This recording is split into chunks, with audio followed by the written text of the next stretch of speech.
Sahabat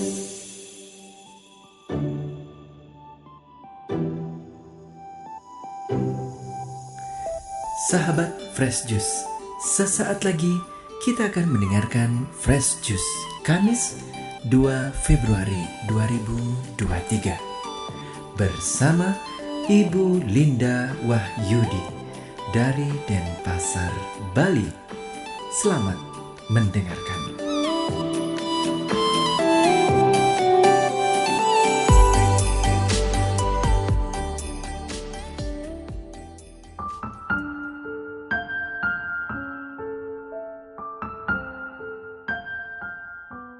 Shalom, halo sahabat Fresh Juice yang terkasih.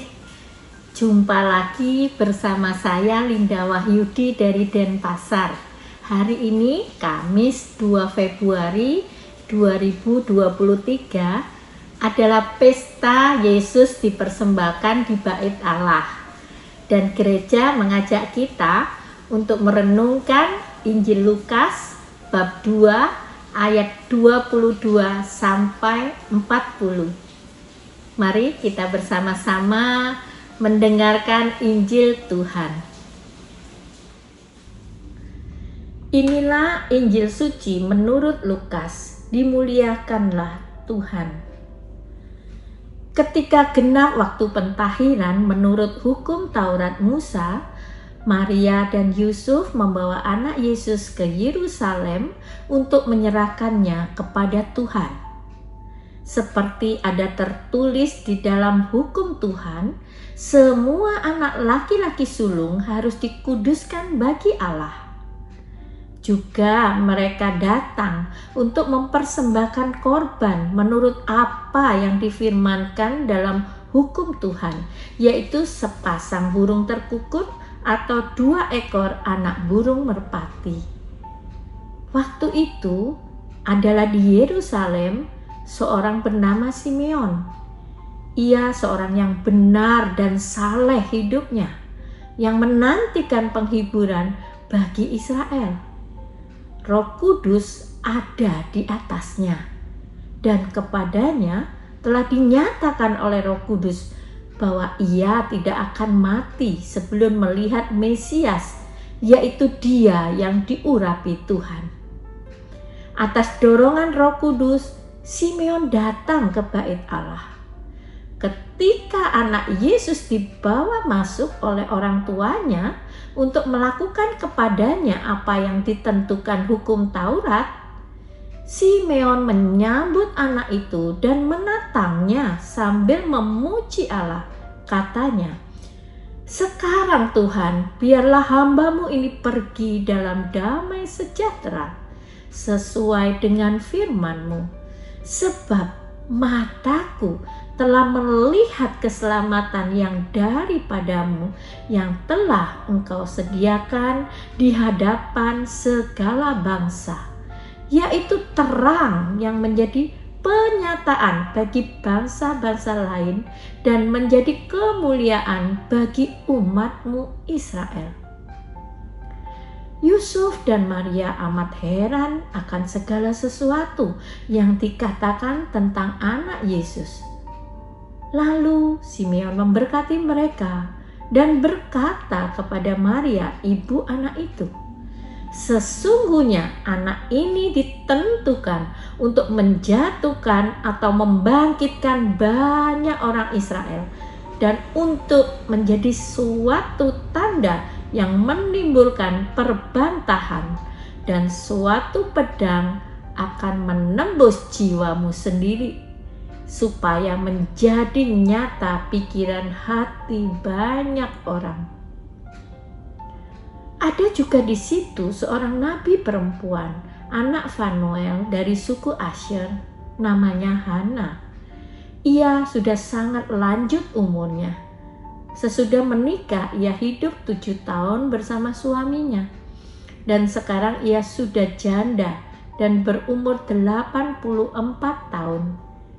Ia tidak pernah meninggalkan Bait Allah, siang malam beribadah dan berpuasa dan berdoa.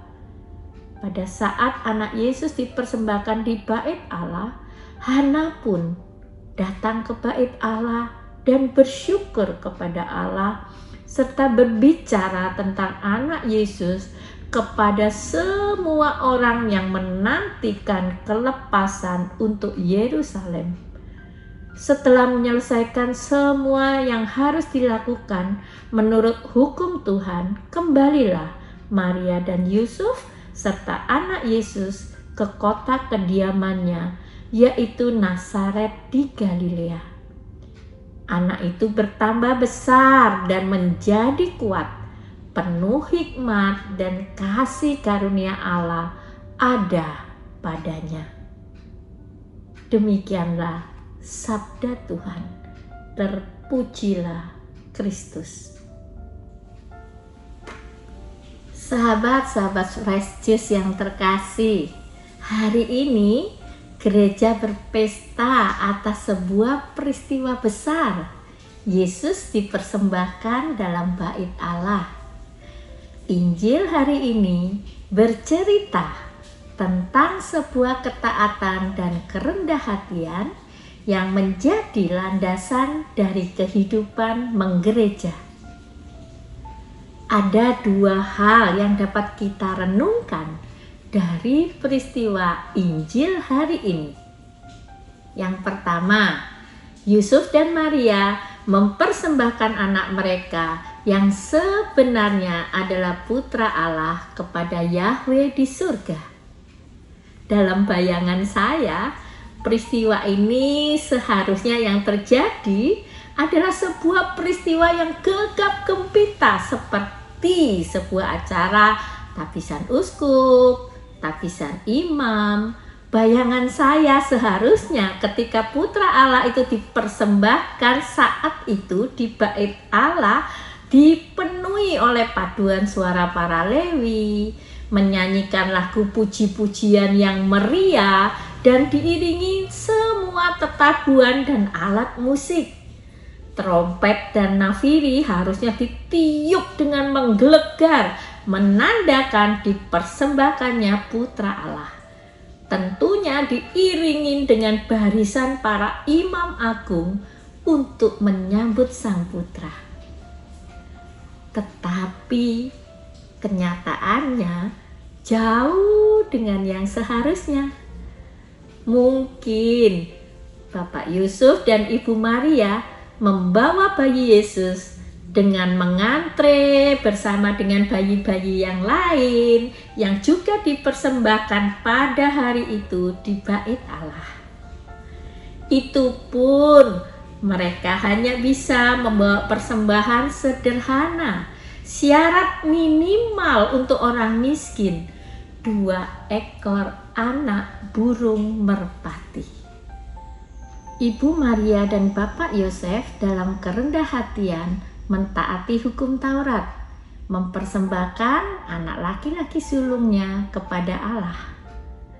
Putra Allah menjadi manusia kecil, tidak dikenal dan bukan siapa-siapa, supaya kelak ia dapat menjadi segala-galanya bagi semua manusia. Dan itulah yang berkenan kepada Allah.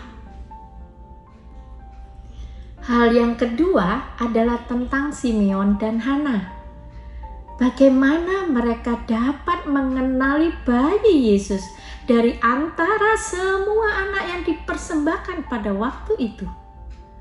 Dalam Injil dikatakan bahwa Simeon adalah orang yang benar dan saleh. Sedangkan tentang Hana dikatakan ia orang yang siang malam bertekun beribadah dengan berdoa dan berpuasa. Rupanya kedalaman rohani kedua orang inilah yang membuat mereka dapat mengenali yang ilahi dalam kesederhanaan manusia. Mereka menjadi peka akan kehadiran Allah, seperti seorang pematung yang sudah master, yang dapat melihat sebuah patung tersembunyi di dalam sebongkah kayu atau marmer. Dan bagi kita yang masih berjuang di dunia ini, Kerendahan hati dan ketaatan adalah jalan mengikuti kehendak Allah. Dan dalam kedalaman dan kedekatan rohani dengan Tuhan membuat kita menjadi peka akan arah dan dorongan Tuhan dalam hidup kita. Semoga Tuhan memberkati dan menyertai kita selalu. Amin. Marilah kita berdoa. Di dalam nama Bapa dan Putra dan Roh Kudus. Amin. Tuhan Yesus, terima kasih untuk firman-Mu pada hari ini yang mengajari kami untuk dapat menjadi pribadi yang rendah hati dan taat seperti Bapak Yosef dan Ibu Maria. Menjadi pribadi yang bersedia untuk hidup dalam kebenaran, kesalehan, dan ketekunan berdoa seperti Hana dan Simeon. Berikanlah kepada kami semua karunia-karunia itu, agar kami pun mampu untuk menjadi pribadi yang rendah hati dan taat, serta siap untuk hidup dalam kebenaran, kesalehan, dan ketekunan berdoa. Terima kasih Tuhan Yesus. Amin.